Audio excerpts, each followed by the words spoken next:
வணக்கம். அறம் சொல்லும் திருக்குறள். இந்த பகுதியில் இன்றைக்கு அதிகாரம் 7 மக்கட்பேறு. குறள் எண் 4. அமிழ்தினும் ஆற்ற இனிதே தம் மக்கள் சிறு கை அளாவிய கூழ். அமிழ்தினும் ஆற்ற இனிது அப்படின்னு சொன்னால் அமிழ்தத்தை விட இனிமையானது அப்படின்னு பொருள்.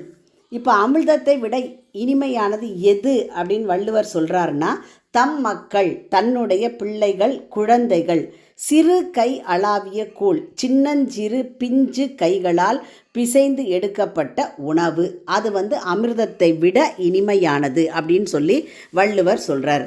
குறளினுடைய பொருளை பார்த்தோன்னா, தம்முடைய மக்களின் சிறு கைகளால் அளாவ பெற்ற உணவு பெற்றோருக்கு அமிழ்தத்தை விட மிக இனிமை உடையதாகும்.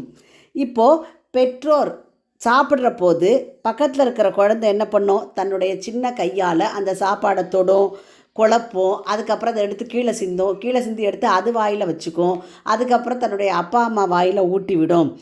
அப்படிப்பட்ட அந்த உணர்வு எப்படி இருக்குன்னா, இந்த குழந்தை கீழே சிந்தி மேலே எடுத்து போட்டு திருப்பி ஊட்டி விடக்கூடிய அந்த உணவு அமிழ்தத்தை விட மிகவும் இனிமையாக இருக்கும். அப்போ இதுதான் மக்கட்பேரின் மகத்துவம், குழந்தை பேரினுடைய சிறப்பு இதுதான். அப்போது இந்த குழந்தைகளினுடைய சின்னஞ்சிறு செயல்களும் அன்பும் பெற்றோருக்கு பெரிய மகிழ்ச்சியையும் நிறைவையும் தரும். இந்த குறளை வச்சு பார்க்கும் பொழுது இந்த உலகத்தில் பொருளாதார வசதி, ஆடம்பரமான உணவு இதெல்லாம் முக்கியமானது கிடையாது. குழந்தையினுடைய அன்பும் பாசமும் முக்கியமானது அப்படிங்கிறத வலியுறுத்துகிறார் வள்ளுவர்.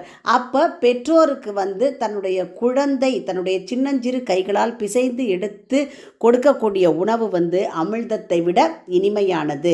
ஒரு முறை கபிலர் தன்னுடைய வீட்டில் உணவு சமைச்சிருக்கிறார். அப்போ சமைச்சிட்டு பையனும் அவரும் சாப்பிடும்போது, நான் சமைத்த உணவு சுவையாக இருக்கிறதல்லவா அப்படின்னு சொல்லி கேட்குறார் கபிலர். அதுக்கு அந்த பையன் சொல்கிறான், நீங்கள் சமைத்த அந்த உணவு என்னுடைய கைகளால் நான் மறுபடியும் அதை பிசைந்து கொடுத்ததால் அமிழ்தத்தை விட இனிமையாக இருக்கிறது அப்படின்னு சொல்லி அந்த பையன் சொல்கிறான். சொன்ன உடனே கபிலர் இந்த குறளை நினைவு கூறுகிறார். வள்ளுவர் சொன்ன அமிழ்தினும் ஆற்ற இனிதே அப்படிங்கிற குறளை நினைவு கொள்கிறார் கபிலர். அப்போது இந்த குழந்தைகள் இப்படி செய்யக்கூடிய சின்னஞ்சிறிய செயல்கள் எல்லாம் மக்கட்பேற்றினுடைய சிறப்பாக கருதப்படுகிறது.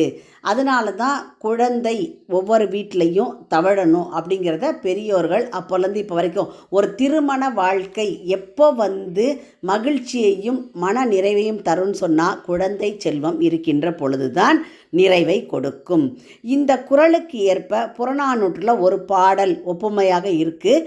என்ன பாட்டுன்னு பார்த்தோன்னா, படைப்பு பல படைத்து பலரோடு உண்ணும் உடைப்பெரும் செல்வராயினும் இடைப்பட குறுகுறு நடந்து சிறுகை நீட்டி இட்டும் தொட்டும் கவ்வியும் துழந்தும் நெய்யுடை அடிசில் மெய்ப்பட விதிர்த்து மயக்குறு மக்களை இல்லோர்க்கு பயக்குறு இல்லை தாம் வாழும் நாளே.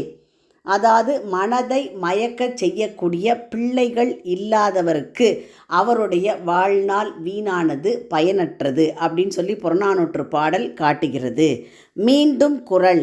அமிழ்தினும் ஆற்ற இனிதே தம் மக்கள் சிறு கை அளாவிய கூழ். உங்கள் இல்ல குழந்தைகளின் மனதிலே தினம் ஒரு திருக்குறள் பதிய எங்கள் சேனலை சப்ஸ்கிரைப் பண்ணுங்கள். லைக் பண்ணுங்கள், ஷேர் பண்ணுங்கள், கமெண்ட் பண்ணுங்கள், சப்ஸ்கிரைப் பண்ணுங்கள். நன்றி.